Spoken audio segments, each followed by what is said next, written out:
Hey everybody, and welcome back to Family Twist. I'm Kendall. Our guest today, Nicole, grew up in Maui, raised in a loving family, never really questioning the stories she'd been told about who she was.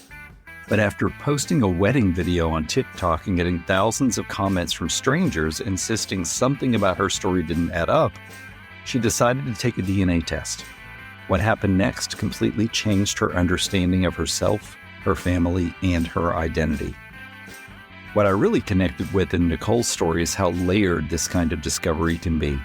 There's shock, confusion, excitement, grief, guilt, curiosity, and sometimes joy, all happening at once. And for Nicole, there was also this incredibly emotional experience of meeting a biological father who never knew she existed, and a whole new side of her family who welcomed her with open arms. This episode also gets into something we talk about a lot on Family Twist, the difference between family who raises you and the biological connections you discover later in life. Nicole speaks so beautifully about loving the dad who raised her while also building a relationship with the father she found through DNA. It's complicated, messy, healing, and honestly very human. And I have to say, Corey and I instantly felt connected to Nicole. Maybe it's because so many of us in this community understand what it's like when one piece of information suddenly reframes your entire life story. So settle in, because this is a really powerful conversation.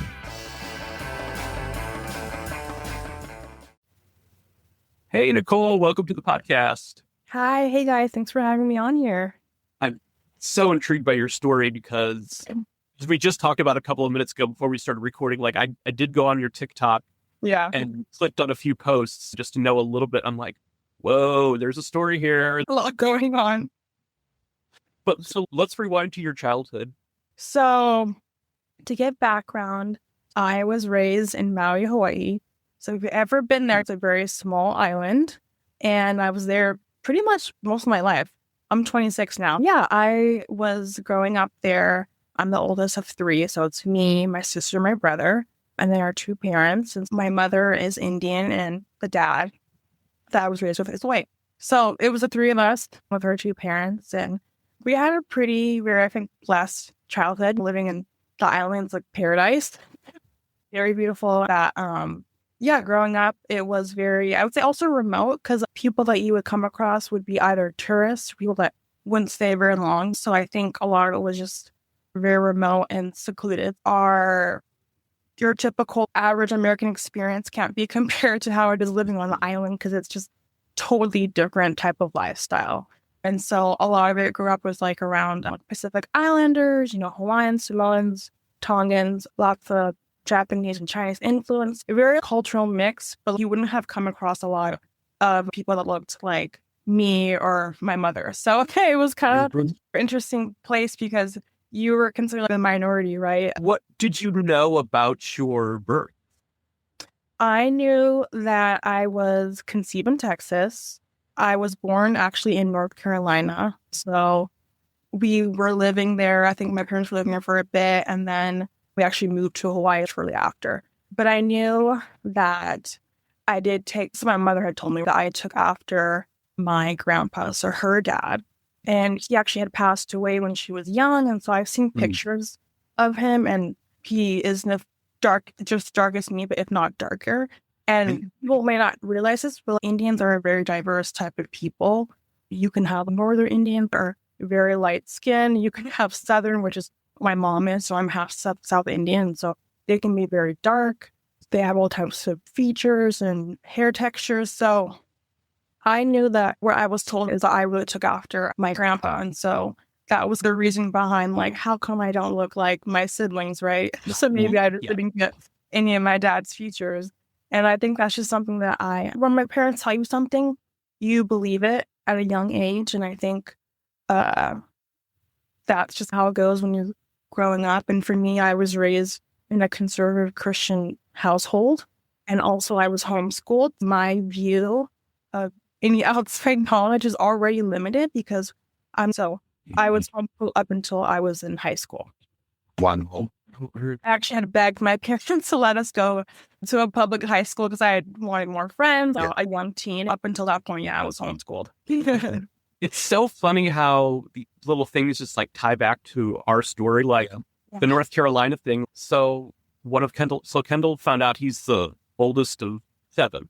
Oh, wow. And one of his half brothers lives in North Carolina, and his uncle and cousins moved to North Carolina. That's so crazy. No. So where in North Carolina? So my brother lives near Asheville. Okay. But my uncle lives closer to the coast. Okay. So, yeah, I can't remember the name of the town that my uncle moved to, but it is crazy. It's coincidence. To your point, I remember I went to a private Christian, oh my gosh, like nursery school. And then, and the plan was for me to go to a private elementary school. And I remember because of church, ironically, I was like, oh, but I know these other kids from the public school. Can I just go to that? I had to beg my parents. Yeah, so you know how it feels. It's like you just kind of want to have different experience and people just try to tell you, oh, public school's better, come make friends. And you get excited and you want to go there. Yep. So, and I convinced them and I went public school from 1st through 12th. Oh, so wow. It worked. That's so cool. That's so cool. Yeah, it's just so bizarre, Nicole, that we've been doing this for 4 years now. And we just, I'm speaking for both of us, we feel this instant connection with somebody. And we're not in person right now. We're seeing each other, but it's like we feel this instant connection with everybody we have on the show.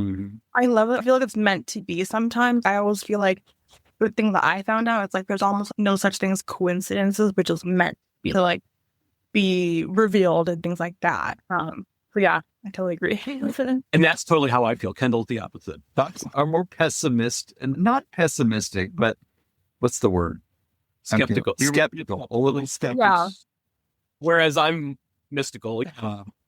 That's a good combo though to have. As a kid or growing into a teenager, did you ever have an inkling that something was just not right?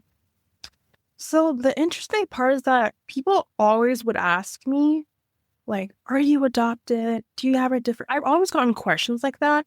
And I think it didn't really, surprisingly enough, it didn't actually bother me because I felt like I was so sure of myself at the time and of my parents and that I would trust them to my full content that I never really thought about it. And it's like, I almost wish I wish that I did because then I wouldn't have found out in such a crazy way. But I feel like just because I loved my parents so much and you know those are your parents and you want to be close to them and a part of them, that your brain kind of just submits and conjures up this thing of, okay, I must just be what they are. Yeah. And that was just kind of my line of thinking. I honestly just never really thought anything was up, which is crazy. No, I totally get it though. I was just a very dark-skinned Indian woman and that I just didn't have any white features from my dad. And that just was, I knew that genetics could be very wild and crazy. And sometimes you'll have 2 parents that have a dark child and it's old. But I think because my parents, myself, they never approached me and made any comments. And I never went to them and said, hey, this person asked me if I'm adopted. Is that true, Mom? I never asked them and they never came up with those conversations. Never really happened. And I think when you grew up in also an Indian household, my mom came from India and married my dad at a very young age. And so growing up in more of the Indian household, those types of conversations are not just something that just can be easily discussed.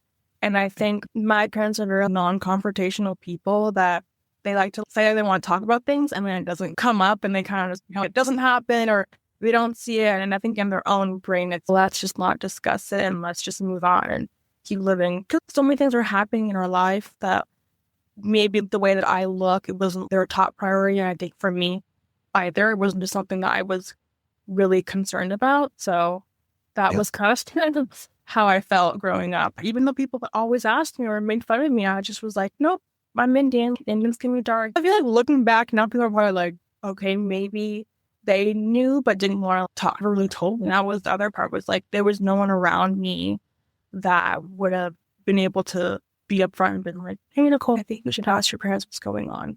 Not that's their job, but I don't think I had anyone around me that would be willing to talk to me about those things. I honestly, growing up in Maui, there was a very small percent of Black people. And like I said earlier, there are usually going to be tourists who come to the hotels and stay, and I'm not living in the touristy area. So I feel like if I had made some Black friends, they probably would have been like, okay, you're one of us. But I didn't have any of that. So I feel like just living in a place where you're in the minority, you're not around other people. So I didn't have no one to compare myself to, if that makes sense. And also everyone in Hawaii is very mixed. Like all people are like, I'm half Japanese, I'm part Chinese, I'm more just a very cultural mix of people that I thought, okay, if everyone's mixed and I'm mixed, maybe I just after my mom. Yeah. Oh, was there a DNA test involved? Yes. So last year, and I'll kind of talk about how I even decided to take an DNA test. I've been posting on TikTok for about a year now, and I actually got married in 2024 September. And so I wanted to share my wedding photos last year in January. And I was following along this funny trend where it's talking about controversial things that you do at an Indian wedding or that you don't do. And so I made a joke that I wasn't marrying an Indian man because my husband was white. So it was like a funny joke about how I had an Indian wedding, but not with an Indian man. So anyway, I shared those wedding photos and it really blew up. And I started getting comments about, oh, which one's Indian? Are you Indian? You look Black. There's no way you're Indian.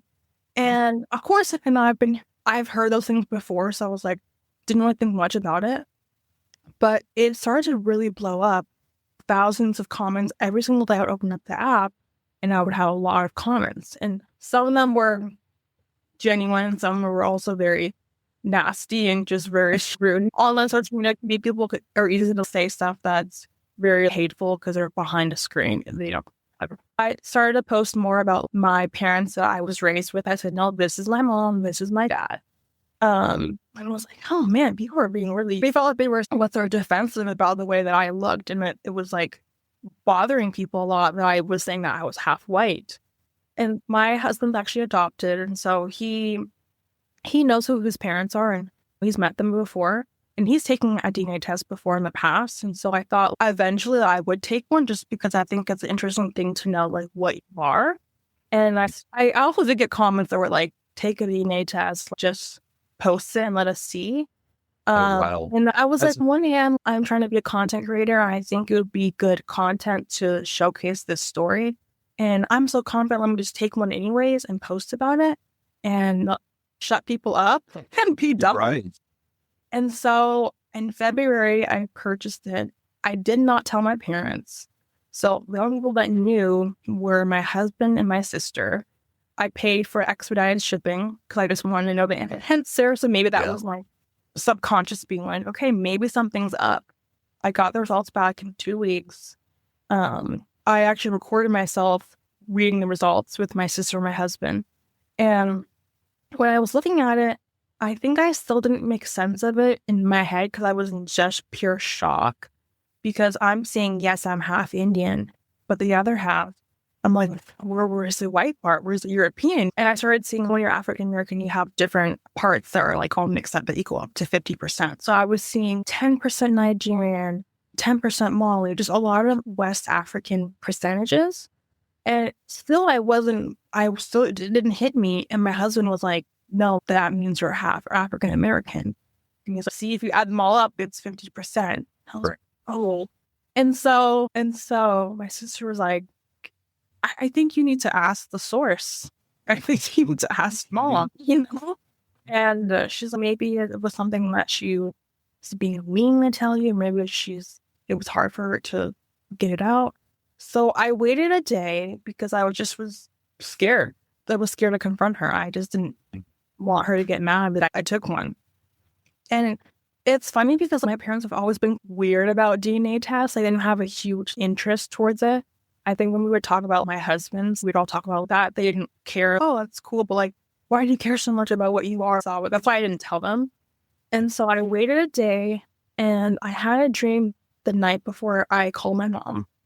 And I had a dream that I was walking down the aisle at my wedding and all of my guests were there. But there was one guest that I didn't recognize. And it was just some random Black man. And it really spooked me. I woke up and it was 4 a.m. And I look over at my husband and he's also awake. And I just feel like this is just something that's going to be really tugging on your heart. And he woke up and he was like, I just feel like this is going to be some type of breakthrough for you or just something crazy. And so I was like, yeah, you were going to call your mom, go back to sleep. And so I call her, and we used to always FaceTime or call. So it wasn't out of the ordinary that I would call her because they live in Hawaii still. So I'm always talking to them. But I think she knew something was up because I usually call when it's after the work day is done. And so it was the middle of my work day and I work from home. And I'm like, let's go on my lunch break. Let me call my mom. And I call her and she's like, hey, honey, is everything okay? And I was like, yeah. So, and she actually knew that I went viral on TikTok. So she knew that I was getting comments about these things, and still nothing was coming out. Like, she didn't say anything. And so when I would tell her about these comments, she was like, oh my gosh, people are so crazy. And looking back now, and I remember like when I was telling her about these things, I could tell it actually was bothering her that people were saying that I was Black. So I think she was getting a little bit worked up, but I just thought it was because, oh my God, they're being so rude, right? So looking back now, I think maybe she was still thinking, could it be possible? So back to the phone call, I called her and I told her I took a DNA test after I went viral. And I said, it was really cool to see that I was half Indian, but the other half, Mom, I'm half African-American. Is it possible that I have a different dad from my siblings? And then she took a pause and she was like, wow, yeah, I think you do. So her saying, I think you do, means she herself wasn't sure, which I'm like, okay. And I thought, okay, if she had kept quiet about this just must mean that it was like a bad encounter and that it just was something that was traumatic for her. And I understand that. So I told her, it's okay that you didn't tell me for so long, but I want to know the truth now. It's out there now. She had told me the story of like how they met, and it was in Texas. It had happened when my parents were already married. So the dad that raised me. So he had just come from India, and my dad had gotten her a job. And so she was a cleaning lady at the time. And I had to ask the time, I was like, Mom, was it consensual? And she was like, yeah, it was. But I think because it was such a shock. And I think when we're young, we choose to do things that we regret later on, right? I think a lot of us can attest to do things that we are maybe not okay with in the moment or afterwards, but we do it anyway. And I think lines get blurred and then later on you feel shameful. And a lot of Indian culture is based on shame. And to come out with something like this would be like very hard for her to come out with and share, and probably be like, bring a lot of shame to her family and to herself. Yeah. So I can see why she didn't talk about it. And I think that just because she was so happy that she was pregnant, that she really did think that I was like a reincarnation of her dad, because she loved her dad so much and they were so close. It's blessed me with someone that looked just like my dad. There was no chance in hell that my dad would be able to contact my mom. And he himself didn't know at all that I even existed. All it takes is one time. And she told me all those things. I asked her, do you remember his name? And that was the one detail that she did actually remember. So it just was so fascinating that all these years that she remembered his first name. And so I didn't have a last name to go off of. But I knew that, okay, if he's in Texas, and what are the chances that maybe he's still there? Who knows? And with the ancestry, it didn't match me to him, but it actually matched me to one of his half brothers, my half uncle. And so I had that name, but this person had already passed away back in, I think, 2020. So I'm like, okay, how am I going to find him? So my husband was like, okay, why don't you look at this person's obituary? Because it's going to say who he survived by, and you might see the name. So I'm like, okay, so I'm like browsing over, I'm Googling it, I'm like looking through it, because this was like after the phone call was over. I'm like, I want to find him, but I didn't tell Mom. She didn't know that I was trying to find him, but I need answers because I wanted to know the side of the story, because my mom was able to share some details, but not a lot, because it was just very, I think, still traumatic for her as a young woman. Right? That age gap too. It's like, it's hard to be open about those things. So I said, okay, let me do my due diligence and find out on my own. And so I'm like looking through it, and then I see like all these names because they're a big family, big Black Southern family. So I'm looking and I'm like, okay, and I see his name. It says survived by, and I see the first name Rodney. I'm like, okay. And I see the last name, Carter. I'm like, oh my gosh. So I go on Facebook and I'm like looking, because there's so many people in Texas. Like, I don't know how I'm going to find him, but I was looking anyways. I just assumed that maybe he would be on there because he was younger than my dad who raised me, but a little bit older. So I'm looking and I see some pictures pop up. Again, it doesn't really hit me because I'm like, okay, yeah, I don't really know. And my husband's like, yeah, he looks like you. And so I decide that I don't want to message him and scare him, but I'm going to message one of his daughters because I feel like they're close to my age. They could probably relate and be able to let him know. So I find one of them. I found her Instagram and then I messaged her and I was like, hey, you don't know me at all, clearly. I tried to make it not sound super scammy at all. And I went outside. She was like, hey, I know you don't know me, but I recently took a DNA test and I found out that my biodad is a different person. My mom mentioned that she remembers working with your dad in Texas. A chance that this could be my dad, and let me know. And so I'm like waiting to see if she's going to respond. And honestly, it only took a couple hours to that day. I just talked to my dad and you might be right. And oh my gosh. I just was so anxious because I did not think I was going to get a response the day of. And so I'm like, okay. And she's like, what's your number? I'm going to call you. And I'm like, okay, we can call. This is happening. And I felt like, I'm going to do this and let's just see how the conversation goes. And she calls me after work and then I just spill everything about what had happened and me going viral and how our parents met and stuff like that. And she's, yeah, I called my dad and he said he didn't know at all, but he had remembered my mom. And he's, oh, was it the Indian lady? Was it her? Wow. But he remembered that she was Indian. So I guess it was confirmed that way. And so it's just, we all love our dad so much. We know he's not perfect, but one thing about him is he's a really good dad. And if he had known about you, he would have wanted to be in your life 100%. Because he's a really big girl dad. He loves his kids and you can really see it. It's just what an amazing man. He just had all his kids are just super close to him. And I think that shows when you're a good parent. And so she's like, he wants to talk to you. And I'm like, okay, sure. You can call me tomorrow during my lunch break. And she's okay. And she gave him my number. And so it's a Thursday. And so he calls me and he's like, hi, is this Nicole? It's super proper. Because it's so funny because he's not a proper person. But when he called me this today, he was trying to be super proper. It was really funny. So he's like, is this Nicole? And I'm like, yeah, this is she. He must be pretty shocked about all of this. And I'm like, yeah. And we talked for over an hour. What? He just was super genuine and nice. I could just tell all of my nerves I had leading up to this was I feel went away because he would just make me feel very comfortable. And he would say, you have nothing to feel embarrassed about. I clearly didn't know, but I would love to be in your life if you let me. I've missed the last 25 years and I would love to be in your life for the next 25 and more, God willing. And so just hearing that, I just was like, wow, very happy to hear that. Because you never know what the reaction's going to be when you approach someone. They could be like, well, I have enough kids. I don't even want, wait for me, because you never know. And I knew that was the risk I was willing to take. If they are not wanting to accept me, cool, that's fine. I just want to know who he is.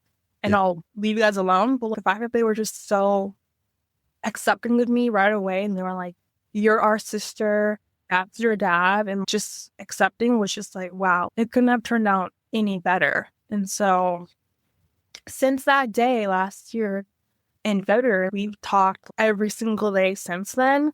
He just really got to know me and asked me questions and stuff. And I sent him pictures of little me and he knew that I was his right away. He was like, yeah, just no, there's no other reasoning. And so I think some of his kids were a little skeptical. Obviously valid, because why now? Why am I here now? And so they had asked if we were willing to take a paternity test. And I was like, at first I was like, I don't know, because everything was happening so fast. And I just was like, okay, hold on. But then as we started to talk more, I'm like, you know what? I want to be sure. I want them to feel comfortable. They're going to be if I'm going to be in their life, they are allowed to be skeptical because that's their dad, protective of him. So I was like, you know what? If it lets me have more people to love on and vice versa, then let's do it. I was ready to meet him in person. And I was actually the month of that I was talking to him, I was like, I want to meet him already, you know? Yeah. I was really excited. And so from February till June is when we actually met for the first time in person. So again, it was happening very fast because my dad's such a loving person. It had happened that way just because of who he is. And he was like, yeah, you can fly down here and stuff. And so I flew down to Texas with my husband. And then I went like to the hotel that we're staying at. I met him in the lobby first because we were going to go get lunch together. And so he brought flowers and he was like recording because he was so excited. And it was such a sweet moment because just seeing him in person and seeing his like characteristics and mannerisms, was like, wow, like it's so similar. And it was just so crazy, like finally see like myself and someone else. And I'm talking like full on like twins. It was really crazy. Just the way that he likes to make jokes. He's super extroverted, super funny. He loves talking to people. Just a really sweet person. And it made me like so happy to know like my bio dad was someone that like I could look up to and just be like, have someone that was a good person I was a part of. Like I felt good knowing that because before that I had just assumed that it was going to be just someone who was a bad person because as we know, we never really know until we meet them. And That's right. when we met up and stuff, that one was when I was like, I think now's a good time to take the paternity test because we're together in person. I did the Walgreens at home one. There's some you can buy in Walgreens. So did the cheek swab and in the hotel. And then I think I got the results back once I had already left Texas and I was back in Seattle. But again, I was still so nervous because I'm like, what if we're wrong? And then I went through all this and getting to know this random man for nothing. And I'm like, trying to be correct. Oh my gosh. But my husband was like, no, there's no way. Like your mom remembered his name. He remembered her mom. Like literally, who else could it be? Yeah. Okay. So obviously I took it and it was like 99.99% that's her daddy. I was like, Wow. whoa. But he was excited. And so she celebrated stuff. And so once I took that, the other siblings came around. They were like, we're sometimes to be a part of your life. And like, you're our sister. And again, like, just very like sweet people. And so I think it just really shows like what a loving family and stuff. And they're all super like close and tight with each other, like cousins, uncles, aunties, everyone like that they are like, hey, a new family member, welcome. And I think that was great to have. So yeah, that was just like a really crazy, but I think like fulfilling year last year. Just so much had happened that like I just can't even believe it. It feels so fresh in my mind still, just because I'm like, I still think about sometimes I'm like, wow, what do you mean I have a different dad? Because it's just mind blowing. For to be able to meet him and then meet my siblings, and then I met my grandma on that side before she passed away. I just feel like everything had aligned up really well. It really was like meant to be. And then even later, like towards the end of last year, December, I had brought him to Maui so that he could come see how I lived and what my childhood was like. And so that was very special for us. I think like we grew even closer because he could just see like how I grew up and like just things that he could miss out on. But I think just to understand like me as a person more. And even when I met him in person, I actually decided to make this album of all my pictures from where I was like, since I was like birthed, a baby, up until now. And I left some pages blank so that we could add some together, like how I grew up. And that was really special. But yeah, that trip to Maui, I feel like I'm always going to look back on because like it was just like so special and we bonded so well. And it was like 12 days of like uninterrupted time with my dad. And it just was like a really great trip. And our birthdays actually are very close. It's crazy. So like his birthday is December 7th and mine's December 15th. So we're both like Sagittariuses. And so I'm not into the whole horoscope, but I do think it was crazy to know that like we had similar birthdays. But he had asked like when my birthday was earlier. I was like, oh yeah, it's in December. And he's, oh my gosh, like you're definitely mine. Because in the family, there's a lot of people that have December birthdays. Like children, his mom to my grandma. So like December is a very like popular month for them. Wow. So your mother and your raising father, what do they know at this point? So they know that I went to go meet him and they understood. They said this is something that she needs to go do. And I'm an adult now and like I can make those choices for myself. I think for my dad who raised me, it was hard because I think he assumed that it was going to be like a one and done. Like I was going to go meet him and then leave it and then not try to like make plans and pursue like this relationship. So I think he was a little bit like off, but she really wants to like be in his life. So I think it was hard for him. And I think understand like he also was like learning about this for the first time himself. Like I think he always had like suspicions that maybe that I wasn't his, but to him it didn't matter because I was still his daughter at the end of the day, and like he still raised me like nothing else was going on. So like, I have so much respect for that because I feel like to raise someone that's not yours but just to cherish them, treat them like they're your kid is just like very admirable. Now I do wish that maybe he had shared like those thoughts with me. Like I maybe have a little bit of like an inkling, but he never did. So again, I was like blinded to that. I think people had asked him to like, is Nicole yours? And he said, it doesn't matter if she wasn't. I think to them, like they didn't really communicate that to each other. It couldn't have came up. And I think when my parents like also had their own like marital problems that like that didn't also really come up. So I think when I went to go meet him and stuff, it was, they respected it, but I think it was still hard on them to know that like I was doing this step. And I think like for my mom, she felt like I was going to have a new family, that I was leaving them, and that she loves her kids and she's very protective of her kids. And so I think she felt like I was slowly like losing them and vice versa. Like I was just going to have a new family and I was like, bye. But that wasn't the case at all. I just was what's best for me, because it just was so much for me to learn at 25 years old all of a sudden. Like, wow, that's a lot to realize. And so I was just trying to reassure them, like, I have to go do this. And you guys know me. I'm like someone who wants to like, it felt fast to them. Like they were like, oh, it's too soon. You can't go meet. It's too soon. It's too soon. But we understand. But I'm like, you guys know me. Like, I don't think things are ever too soon because I feel like I found out, but is it really too soon? Because I didn't have 25 years of any of this prior knowledge. So to me, I feel like it was just right timing. I think it was good timing because I had already gotten married. So I was in this new era of like my own family one day, a new like family unit. And I feel like because I had a lot more emotional maturity to handle something like this, I always felt like it was like probably good timing for me, because I feel like if it had happened maybe as a teenager, who really knows how that would have unfolded, like custody battles and all that messy stuff that has happened, like who knows? So I feel like it was good timing for me to find out. And so even when he came to Maui too, it was a little bit of a shock. Also like too soon, but like I told him, like I was like, it's about to be a year before, because it was December, and I'm like, it's about to be a whole year since I found out. So I'm like, I gotta do this. So I'm like, that was kind of like their laughing. But I think just like, as parents, I think they understand like that is really important. And my dad, he's older now, and it's like we've lost so much time together. I just like love being around him so much, and I just feel like I want to have all of those years back, and I want to be able to make like new memories and stuff. And so I think hopefully they were able to really understand that in that way for me, and like they know like we're going to do what's best for Nicole, and like, if this is what she wants, we know we'll allow it. Great. It's such a beautiful story. Yeah. So Nicole, please do us a favor. Give your husband a hug for us for being a great supportive spouse. Supportive.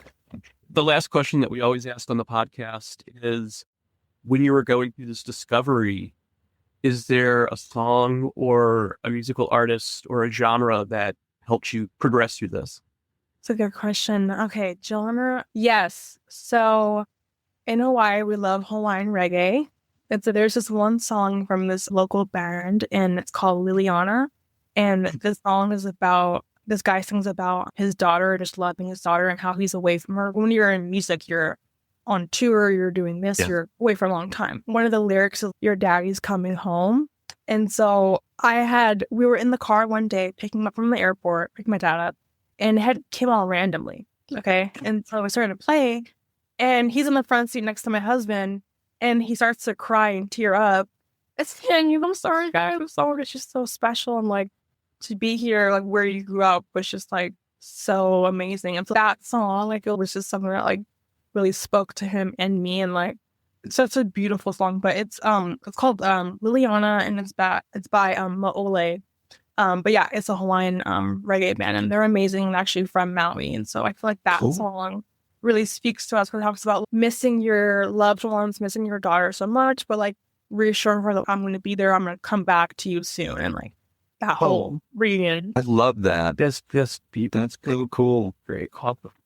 Thank you so much for sharing your story. So much to dish out, but I feel like it's such a beautiful story, and I just don't want people to know that like these things do happen, and like we can let it like crumble or shake our world, but really be able to take control and realize like you're not alone, and these things can always have a beautiful ending. And like I feel like reunions with like your parents and family is always just a special thing because it's like more people to like love on you. That's like what right. people are losing. Yeah, more people to love on you and vice versa. Thank you so much for listening to this episode of Family Twist. Nicole's story is such a reminder that DNA discoveries don't just uncover names and percentages, they uncover emotions, histories, relationships, and entire parts of ourselves we never knew existed. What really moved me about Nicole is how open-hearted she's remained through all of this. It would have been easy to let anger or confusion take over, but instead she's approached this journey with curiosity, compassion, and a real willingness to hold space for everyone involved, including the parents who raised her and the biological family she's only recently found. And honestly, hearing her talk about finally seeing herself in someone for the first time, seeing shared mannerisms and personality traits, that hit me hard. A lot of people in our community know exactly what that feels like. There's something incredibly powerful about recognizing yourself in another human being after spending years wondering where certain pieces of you came from. We're really grateful to Nicole for trusting us and all of you with her story. If this episode resonates with you, please make sure to subscribe, leave a review, and share it with someone who might need to hear it. And as always, remember, family secrets are the ultimate plot twist.